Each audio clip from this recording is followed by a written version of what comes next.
Hello, नमस्कार, good morning. कसे आहात तुम्ही सगळे? आय होप सो तुम्ही सगळेजण खूप छान आहात, खूप मजेत आहात. आणि माझ्याकडे आहे एक गुड न्यूज की गाईज, मी एक यूट्यूबर आहे, एक कॉन्टेंट क्रिएटर आहे. आणि पहिल्यांदाच मी कुठल्या तरी कॉन्टेंट क्रिएटरला भेटायला चालली आहे. आणि ते पण कोण माहिती आहे? सौरभ भोसले, सौरभ भोसले. म्हणजे लिटरली मी एवढी शॉक आहे की म्हणजे या तिकिटाची मी पार्श्वभूमी सांगते तुम्हाला की अ, मला ना, म्हणजे मी असं स्क्रोल करत होते इन्स्टाला आणि द फोक स्टुडिओ म्हणून लास्ट वीकेंडमध्ये इकडे शो आला होता. पण मला डिले माहिती झालं. माझा फ्रेंड आहे सागर म्हणून, त्याला पण असं खूप आवड आहे की असं शो बघायची, नाटकाला जायचं वगैरे वगैरे. मी त्याला सांगून ठेवलं होतं की मला सौरभ भोसलेला भेटायचं किंवा त्याचा शो अटेंड करायचा आहे. आणि मला ट्रॅव्हलिंगमुळं वगैरे असं पुणे नाशिक इकडे जाता येत नव्हतं.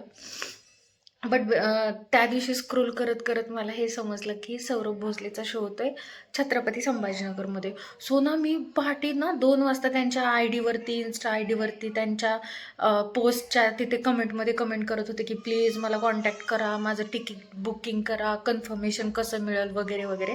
सो त्यांनी मॉर्निंगला 6-7 वाजता माझं कन्फर्मेशन दिलं. आणि मी एवढी खुश आहे की सौरभ भोसले, म्हणजे पहिल्यांदा माझ्या लाईफमध्ये कुठल्या तरी यूट्यूबरला भेटते आहे. आणि ते पण सौरभ भोसलेला. ह्याच्यापेक्षा काय असू शकतं, म्हणजे मोठी गोष्ट. सो चला तर मग बघूयात की कसा शो आहे, काय आहे.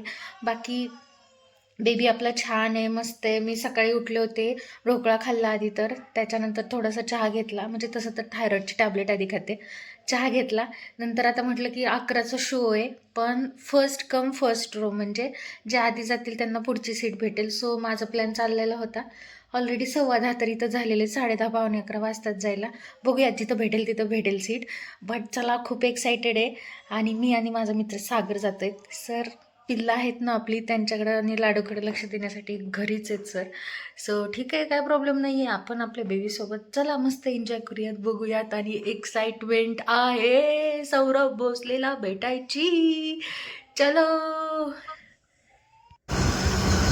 सगळे विचारून तो राहिले मला कुठं न्यायला जायचं, म्हणलं आला आता होता. जिथं जायचं बाबा तेच यानं पेट्रोल गेलाय. पंपावरून त्यानं मला पिकअप केलं. माझा फ्रेंड, सरांना यायचं नव्हतं म्हणून ते नाही का आले. आणि अशा पद्धतीनं आम्ही निघालो. गांधी चौकामध्ये टर्न केलं, महाराजांचं दर्शन घेतलं. म्हटलं चला. आणि तिथून पुढं गेलो. एवढा मोठा स्कॅम माझ्यासोबत होईल असं वाटलं नव्हतं. गेलो आणि बघतो तर काय, तिथं काळं कुत्रं कोणीच नव्हतं. एवढा आश्चर्याचा धक्का बसला ना.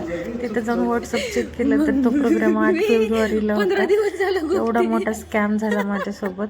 आणि तो बिनधास्त याच्यामुळे आला की ही गव्हर्नमेंट जॉबला आहे, निवांत, हिला सगळं माहिती असेल. सो गाईज, अशा पद्धतीनं मी माझा पचका करून घेतलेला आहे. तुम्हाला कळालंच असेल की शो आहे सौरभ भोसलेचा नेक्स्ट संडेला. आणि मी आज जाऊन बसले, मी माझा मित्र, बघितलं तुम्ही. सो आता मग न्यायला कोण येणार? जाताना तरी ऑटोने गेले होते.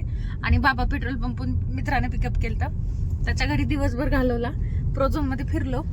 सो मग या माझ्या नवरोबाला मी मस्का लावला आणि घेऊन आलोय आता